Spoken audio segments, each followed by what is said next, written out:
Oregon basketball with Ernie Kent.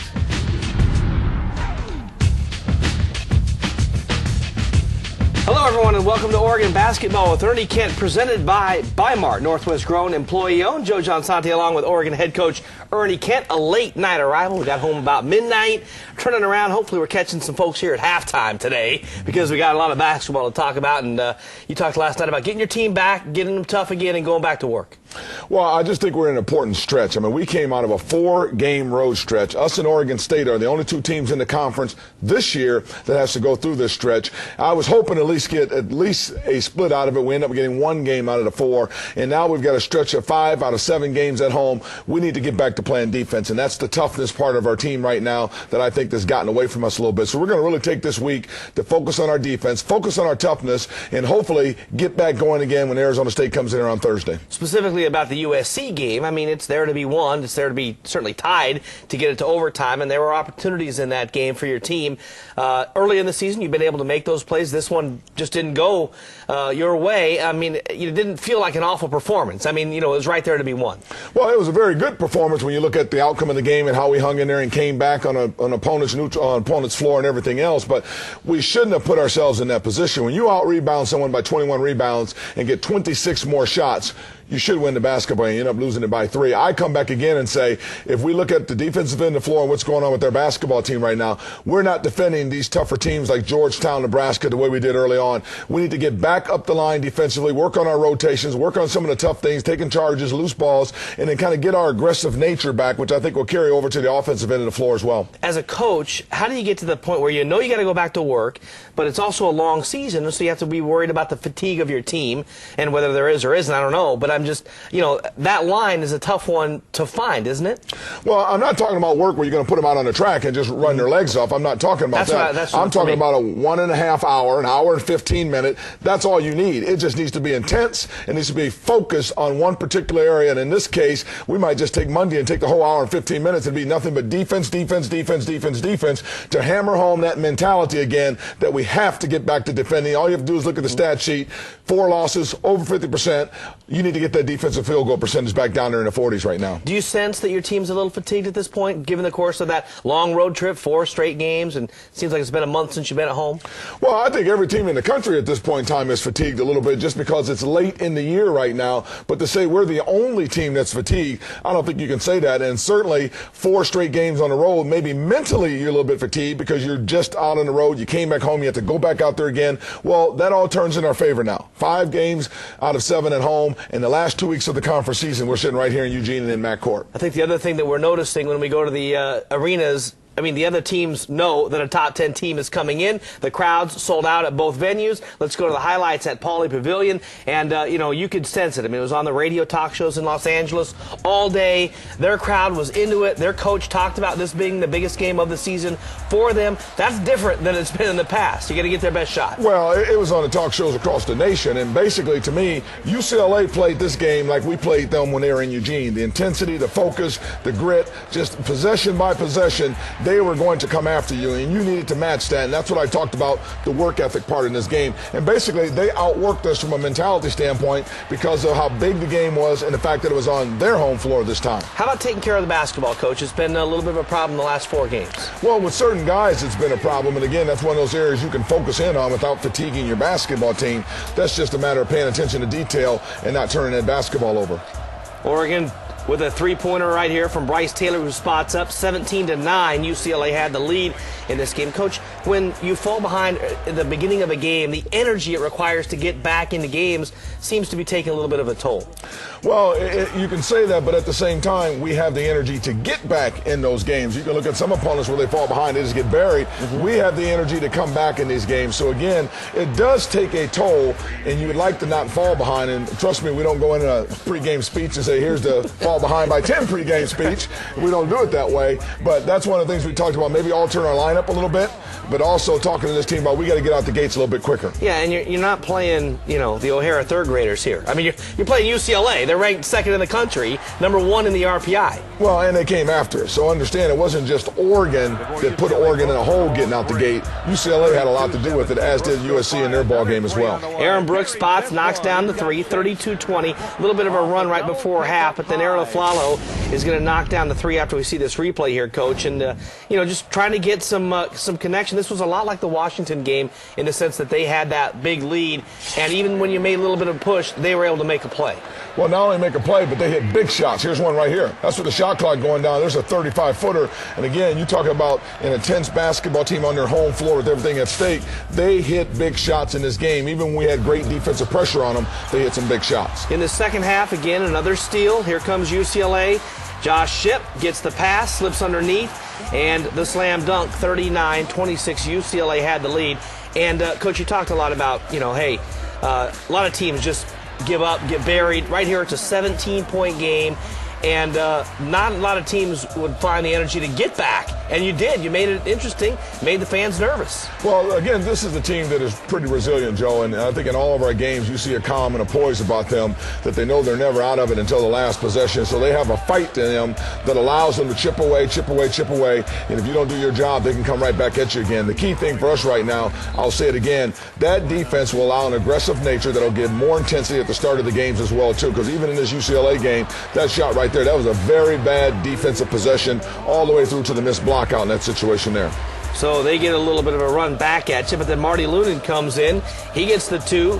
Stingray, Ray Schaefer the assist, 56-40, UCLA with the lead. And then Bryce Taylor with a two-point shot right here makes it 58-42, UCLA with the lead. And, guys are getting to the basket a little bit here, Coach. But again, playing a great team on their home floor. UCLA looks to be a team that's gained a little bit of momentum. And, they played better against you than they did in Eugene, I thought, by far. Well, I think they did, but I don't think we did. And that was the difference, too. So what I'm trying to tell you is they didn't play as well in Eugene because we played so well. They played better here, and we didn't play so well here because they play so much better. So it kind of goes hand in hand with that home court thing right now with these two teams right now in terms of the intensity of the game and their willingness to hit big shots and put away an opponent. Off the rim, slam back in by Malik, and he's fouled. Right there, the crowd got nervous because Malik got the dunk. He gets the free throw, and all of a sudden it's a single-digit game. Well, it's a single-digit game with like 4 minutes to go, so you're still in this ball game right now, and we needed a couple more defensive stops and let that ball bounce our way a couple of times. Then I think we could have put a lot of pressure on them. But again, they came down and made big play after big play. I mean, here's a situation where we think we're trying to get the foul even to put him on the foul line, and because he's not a great free throw shooter, they don't even call the foul, and they get an easy two out of it. 66-53 is the final score, or that's what it was right there. The final was 69-57. UCLA gets the victory. And, Coach, being on the road and going back to the hotel, what did you tell the kids after the game when they were able to kind of settle down after the game and kind of get together about how to approach the rest of the way here? Well, we talked about getting the split and how important that was. We didn't get a chance to step into this window of opportunity with UCLA.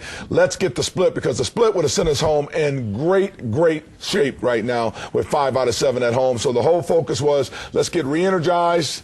Let's come back. Let's be ready to battle at 12:30 on Saturday. And certainly that opportunity was there. Over to the Galen Center and USC. The Trojans, they escaped McCourt earlier this year with a win in a very similar situation in Los Angeles where it came down to the final possession once again. More to come right here on Oregon Basketball with Ernie Kent right after this. And USC wins again in the final seconds against the Oregon Ducks. This Oregon sports program is brought to you by Doyle's Harley-Davidson and Bi-Mart.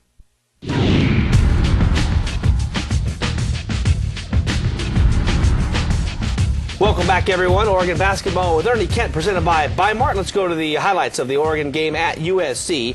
And the Galen Center, there's Jordan. He's with Isaiah Stanback, the Washington quarterback. With a Dave Chappelle T-shirt on. How about that, huh? We're actually down working out together at ASI, an institute down there that they get ready for the combine, get ready for the draft. Great facilities, having a good time down there right now. Yeah, we had a chance to talk to Jordan a little bit after the game. We'll have that later on this week and next week on the Coach Show, hear about how he's doing. Taj Gibson now for USC. Had the big game against you last time. He's a great young player and had another big one. Well, again, just on his play alone, a lack of fronting the post, a lack of weak side help, no different. Drive down the middle of your defense. I'm going to say it again. It's defense, defense, defense. defense. Against Georgetown, some great big men. Marty Loon in front of that post. We had great weak side help coming over there. They could not get that ball inside. We're breaking down in those areas right now, and I don't think it's a sign of fatigue as it is the accountability of knowing your job and doing your job and then having the intensity to do it. If you're tired, somebody else should be on that floor giving you a little bit of a break. Nice tip by Malik, and then here's Tawan Porter for three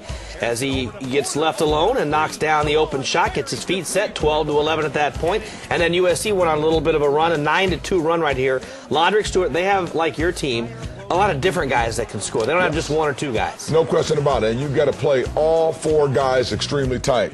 And that is Stewart, Pruitt, Young, and Taj Gibson. If you don't, they're going to make you pay.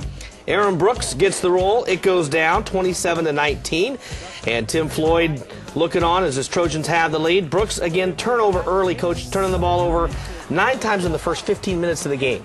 Well, and again, that you look at that as bad defense to me because the turnovers lead to transition breaking. You can't get back on defense, but we've got to quit turning the ball over. We talked about that at halftime. We did a much better job in the second half of taking care of the ball.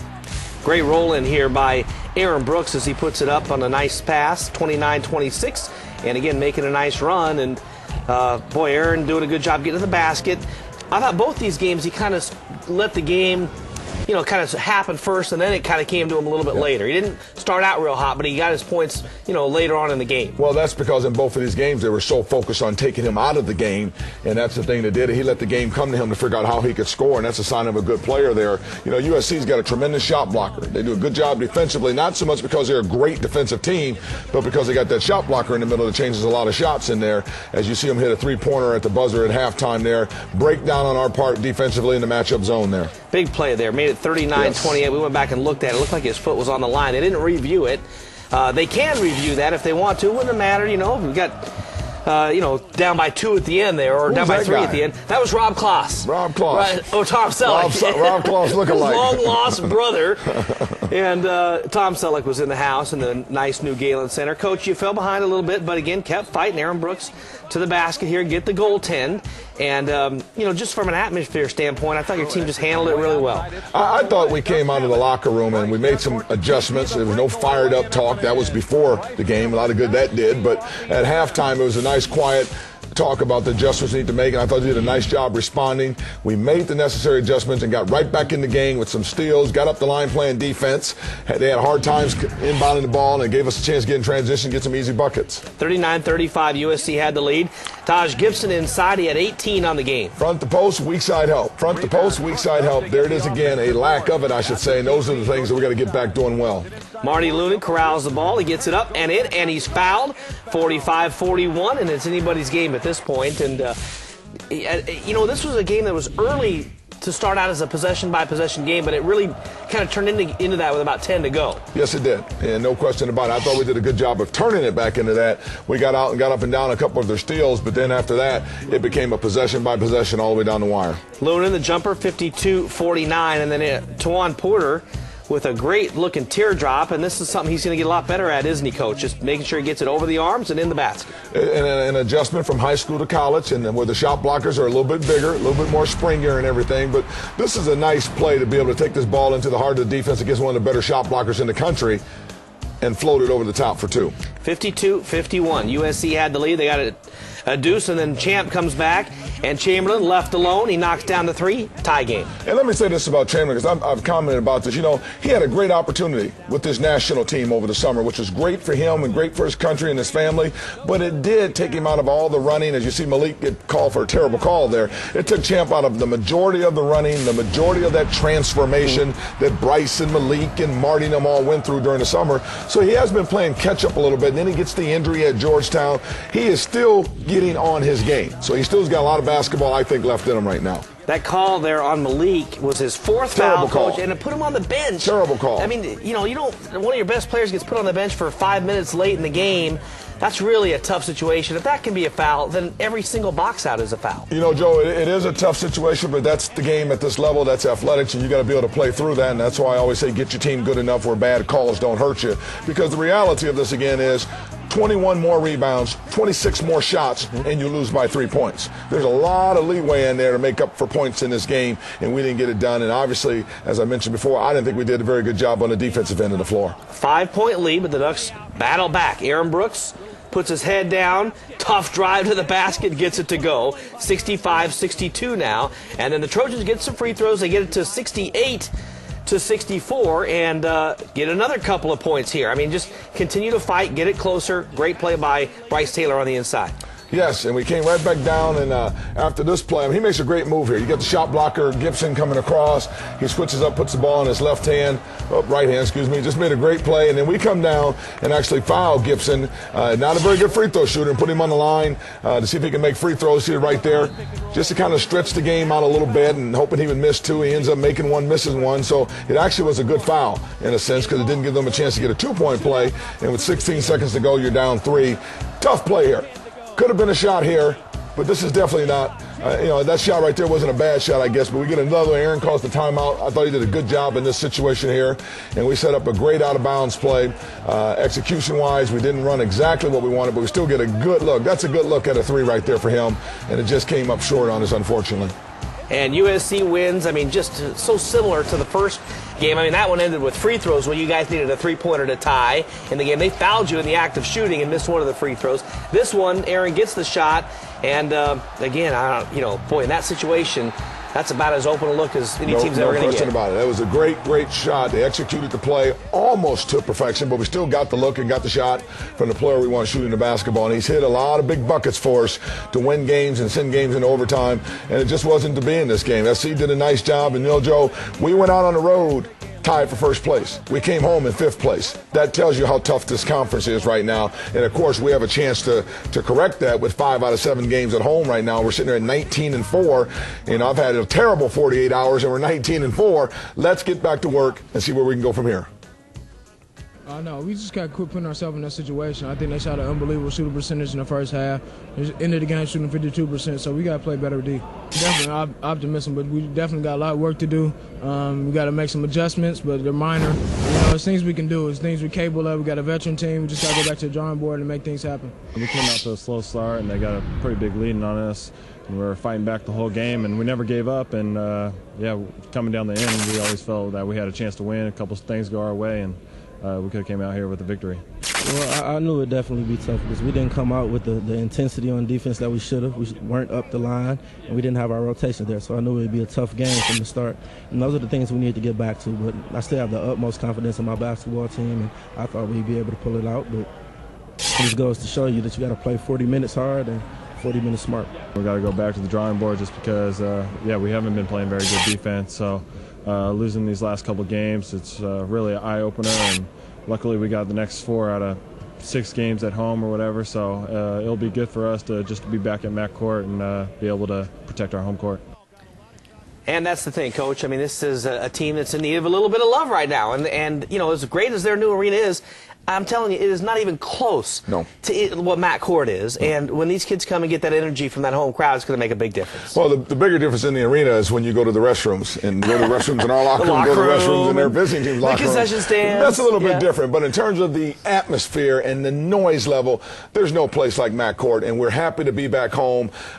Unfortunately, we didn't weather this 4-game road stretch as well as we wanted to, but we are still in good shape. We just need to make sure we close out this Pac-10 race heading into Pac-10 tournament play. Yeah, I can think of about 320 teams in the country that would love to be 19-4. No question about it, and have 4 ranked teams under your belt already that you've beaten. On 3 of them on their floor. That's pretty good right now for us. Yeah, top 20 in the RPI. We'll talk about that, and also the Pac-10. What a race! Past the halfway mark. 5 teams still in contention to win the league. That and more when we return on Oregon Basketball with Ernie Kent coming up right after this.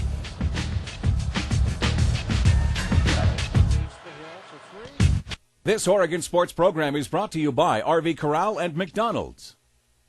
This Oregon Sports program is brought to you by Comcast and Chambers Sports.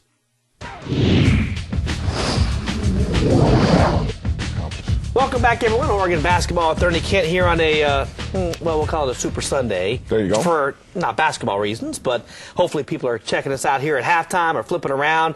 It's either the Lingerie Bowl or it's us. So I'm sure they're watching us. I hope they're watching us. Halftime and talking some hoops and looking at the RPI, the latest rating. Oregon is at number 17 in the RPI, Coach. You got to love that number. Yes. Arizona, even though they've lost 6 games, is number 8. UCLA, number 1 team. The league, though, has dropped to 3 now instead of being the #1 league in the country. Which I find interesting because you continue to put ranked teams in, and if someone goes out, another Pac-10 team goes in. So this is a very tough basketball conference, and unfortunately the rest of the country doesn't see it that way all the time. Who are the RPI guys? I have no idea. They sit behind like some closed door, on their computers all day. I mean, who is the RPI guy? Well, we saw UCLA. They're #1 for a reason. They really blew out Oregon State. Just an embarrassing loss. And then here's a game that could have gone Arizona State's way. In and out at the buzzer after a Washington State turnover. Arizona State gets the victory. Arizona, they came alive, didn't they? They blew out Washington. They sure did. I mean, they really put the pedal to the metal and got after them pretty good and everything. So just in time to come up here to the Oregon schools. Chase Budinger had 15 points in that 84-54 win over Washington. Anthony Goods had 14 points for Stanford, and Lawrence Hill had 24. Stanford wins at 90-71 over California. The Bears fading a little bit right now. And so as you look at the league in total, Coach, I mean, we talked about all the teams that are able to, possibly win the league. I mean, you can win a couple of games, lose a couple of games, go from 2nd or 1st to 5th, and you can go back the other way as well, given one weekend. Yes. Well, it's very similar to where it was a few years back, where there were 6 teams in there, I think, coming down to the last 2 weeks of the season and had an opportunity to win the Pac-10 championship. And this is kind of shaping up the same way. All the top teams are getting ready to play each other right now, so they're going to still continue to beat each other up. Very important that you win at home. So we need an unbelievable atmosphere these 5 out of 7 games coming down the stretch right now, because there's still a lot that can happen in this conference race, and we have work to do before we can say we are a lock for an NCAA tournament bid. We definitely have work to do and some more games to win. And Arizona State's first up, coming up on Thursday night. It's 5:30. We're going to talk about that in just a second. Return to Matt Court. Boy, it's been a month, hasn't it? Seems like it's been a month, maybe a year. It's been a long time. Good to get back into the pit with a sold-out crowd. 5:30 start, so you get off work early, which is great. You get home early, which is great. And you get to see the Ducks take on Arizona State. We'll talk about that coming up next.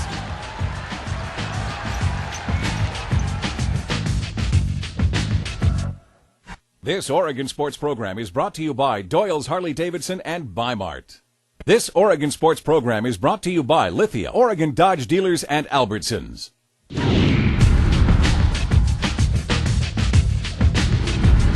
Welcome back, everyone. A sold-out crowd, I hope. There's a few obstructed view seats coming up for the game Thursday night against Arizona State. Early 5:30 tip-off, Coach. And we see that around the country. I mean, Saturday there were games all across the board, and Arizona is getting used to playing them early. It's a little bit of a change for people, but, TV is TV. Got to be on. Well, it's a change for people. It's a change for us, too. But it's 5:30 game. We've done a very good job of getting the crowd there early at the other 5:30 games. This is a very, very, very important basketball game coming up on Thursday. It gets us going again, and it sets up the game for Saturday. We have to win at home coming down the stretch here of this conference race. As much as your team needs the crowd, my sense is that the crowd, the people of Eugene, the fans in the state of Oregon, really need this team. They want this team back. It's been kind of a unifying thing here in the new year, and people are excited about it. I would expect you to get a great reception when you hit the floor on Thursday. Well, I would hope so. I mean, this team's had some great wins, and we've beaten Georgetown, we've beaten Nebraska, you've beaten UCLA when they were #1, you've beaten Arizona at Arizona, and you've been Washington State when they were ranked at Washington State. So there's been some great victories. We got some more great games in us, so hopefully that love affair will continue as we head down the stretch here. Coming up again Thursday, 5:30, right here on many of these stations. We'll have the call for you on the Oregon Sports Network. Looking forward to it. Coach, good luck this week. Thank you, Joe.